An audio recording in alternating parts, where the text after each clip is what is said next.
안녕하세요. 하늘소리교회 이모상 목사입니다. 2021년 8월 11일 수요일 오늘의 말씀 시작하겠습니다. 오늘 나눌 말씀은 사도행전 19장 8절에서 20절 말씀입니다. 바울이 회당에 들어가 석 달 동안 담대히 하나님 나라에 관하여 강론하며 권면하되 어떤 사람들은 마음이 굳어 순종하지 않고 무리 앞에서 이 도를 비방하거늘 바울이 그들을 떠나 제자들을 따로 세우고 두란노 서원에서 날마다 강론하니라. 2해 동안 이같이 하니 아시아에 사는 자는 유대인이나 헬라인이라 다 주의 말씀을 듣더라. 하나님이 바울의 손으로 놀라운 능력을 행하게 하시니 심지어 사람들이 바울의 몸에서 손수건이나 앞치마를 가져다가 병든 사람에게 얹으면 그 병이 떠나고 악기도 나가더라. 이에 돌아다니며 마술하는 어떤 유대인들이 시험 삼아 악기 들린 자들에게 주 예수의 이름을 불러 말하되 내가 바울이 전파하는 예수를 의지하여 너희에게 명하노라 하더라. 유대의 한 제사장 스게와의 7 아들도 이 일을 행하더니 악기가 대답하여 이르되 내가 예수도 알고 바울도 알거니와 너희는 누구냐 하며 악기 들린 사람이 그들에게 뛰어올라 눌러 이기니 그들이 상하여 벗은 몸으로 그 집에서 도망하는지라. 에베소에 사는 유대인과 헬라인들이 다 이 일을 알고 두려워하며 주 예수의 이름을 높이고 믿은 사람들이 많이 와서 자복하여 행한 일을 알리며 또 마술을 행하던 많은 사람이 그 책을 모아가지고 와서 모든 사람 앞에서 불사르니 그 책값을 계산한즉 은 5만이나 되더라. 이와 같이 주의 말씀이 힘이 있어 흥황하여 세력을 얻으니라. 아멘. 에베소에 도착한 바울은 요한의 세례는 알고 있었지만 요한이 전한 메시지의 실체이신 예수님을 알지 못했던 제자들에게 예수님이 요한이 전한 메시지의 실체이심을 증거했습니다. 그렇게 그들이 믿고 세례를 받을 때에 성령님께서 임하심으로써 그것을 확증해 주셨죠. 이후에 바울은 에베소의 회당에서 3개월 동안 하나님 나라에 관하여 강론하며 권면했습니다. 사도행전 19장 8절입니다. 바울이 회당에 들어가 석 달 동안 담대히 하나님 나라에 관하여 강론하며 권면하되 바울은 예수님께서 그분의 삶과 죽음, 부활과 영광을 통해 이루신 구원의 결과로서 하나님 나라가 시작되었으며 하나님 나라에 참여하기 위해서는 예수님을 믿어야 한다고 가르쳤을 것입니다. 이런 바울의 강론과 권면에 대한 반응은 다른 곳에서 그랬던 것처럼 2가지로 나타났습니다. 바로 이것을 받아들이고 신자가 되거나 반대하고 대적하는 이런 2가지 반응이죠.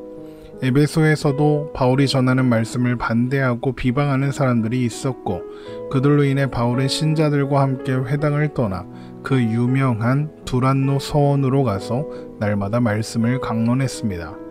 사도행전 19장 9절입니다. 어떤 사람들은 마음이 굳어 순종하지 않고 무리 앞에서 이 도를 비방하거늘 바울이 그들을 떠나 제자들을 따로 세우고 두란노 서원에서 날마다 강론하니라. 두란노 서원은 철학 강의를 위한 강연장으로 두란노는 그 건물을 소유하고 있었던 에베소 출신의 유명한 철학자였거나 혹은 철학적 탐구를 좋아하는 부유층인 사람이었을 것으로 추측됩니다. 아마도 처음에 두란노는 바울을 처음 만났던 아덴의 철학자들처럼 바울이 가르치는 도를 새로운 철학의 분파로 생각하고 자신의 강연장을 빌려주었을 것입니다. 그러다가 그곳에서 날마다 전해지는 복음을 듣다가 신자가 되었겠죠.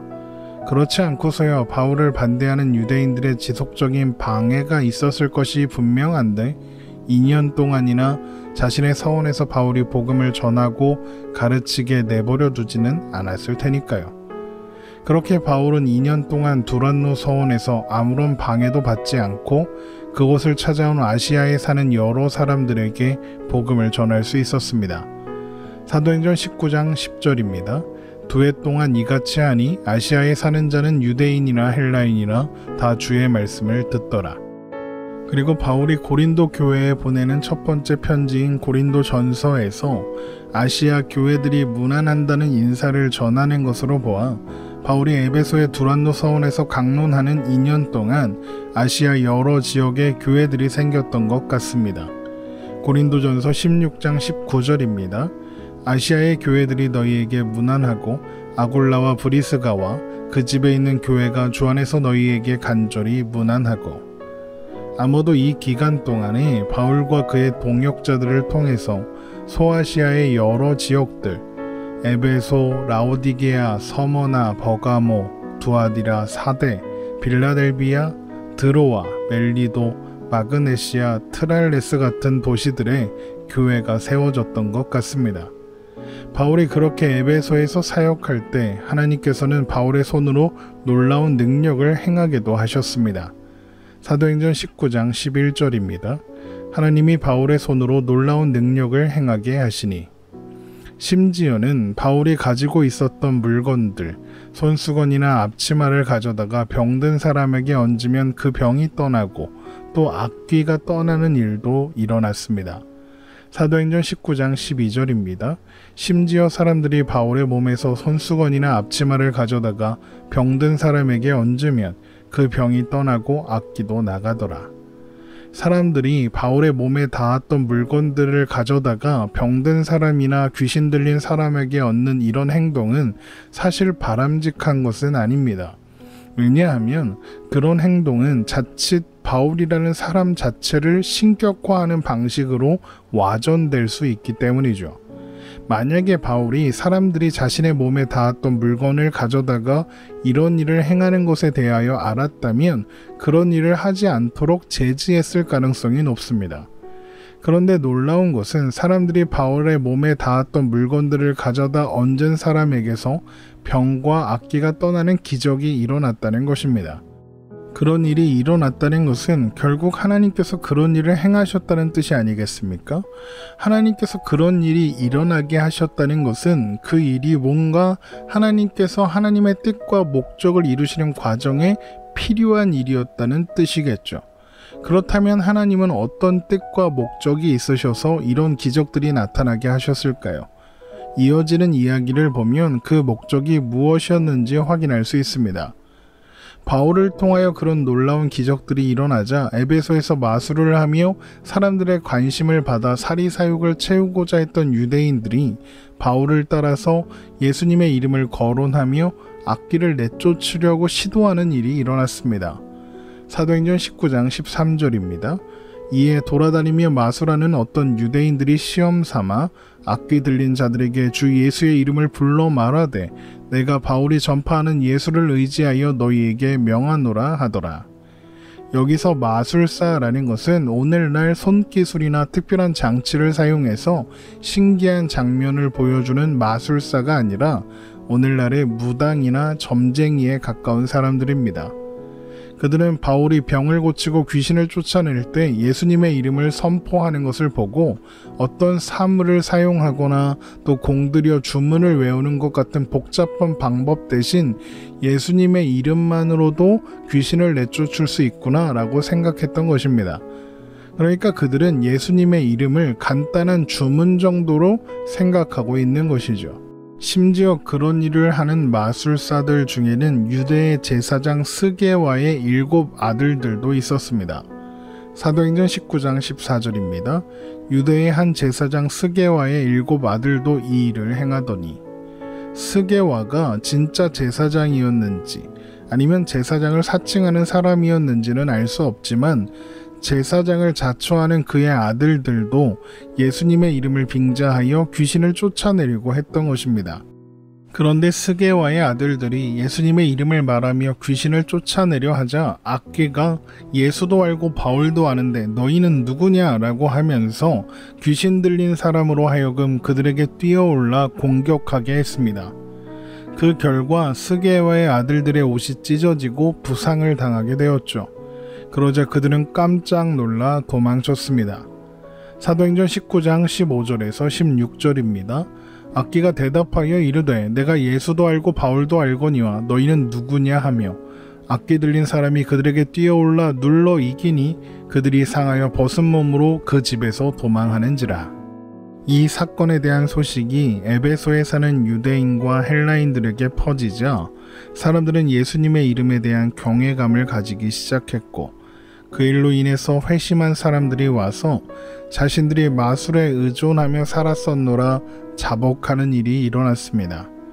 사도행전 19장 17절에서 18절입니다.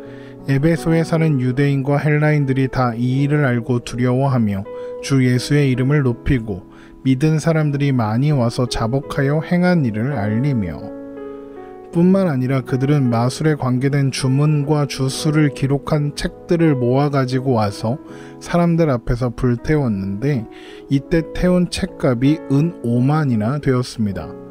사도행전 19장 19절입니다. 또 마술을 행하던 많은 사람이 그 책을 모아가지고 와서 모든 사람 앞에서 불사르니 그 책값을 계산한 즉 은 5만이나 되더라. 은 5만은 당시에 137명의 노동자가 하루도 쉬지 않고 1년을 일해야 벌 수 있는 돈이었습니다. 그러니까 그렇게 많은 손실에도 불구하고 그 책들을 태운다는 것은 신자들이 마술에 의지했던 과거를 철저하게 회개했다는 것을 의미합니다. 그리고 사도행전은 이 사건의 결론을 이렇게 기록합니다. 사도행전 19장 20절입니다. 이와 같이 주의 말씀이 힘이 있어 흥왕하여 세력을 얻으니라. 주의 말씀이 힘이 있어 흥왕하여 세력을 얻었다는 것은 복음의 진리가 영향력 있게 드러나게 되었다는 것을 의미합니다. 그리고 이것이 하나님께서 바울로 하여금 놀라운 능력을 행하게 하시고 또한 바울의 몸에 닿았던 물건들을 사람들이 가져다가 병자나 귀신 들린 자에게 얹을 때 병이 떠나고 귀신이 떠나는 일이 일어나도록 허락하신 이유입니다. 왜 사람들이 바울의 몸에 닿았던 물건들을 가져다가 병자나 귀신 들린 사람에게 얹었겠습니까? 그들이 이전에 그런 방식으로 병자를 고치거나 귀신을 내쫓는 것을 보았다는 뜻입니다. 그러면 어디서 그런 것을 보았겠습니까? 에베소에 이미 만연해 있었던 마술하는 사람들을 통해서 보았겠죠. 그러니까 사람들은 바울을 통해 놀라운 일들이 일어나자 바울을 마술하는 사람들과 비슷한 부류의 존재로 생각하게 되었던 겁니다.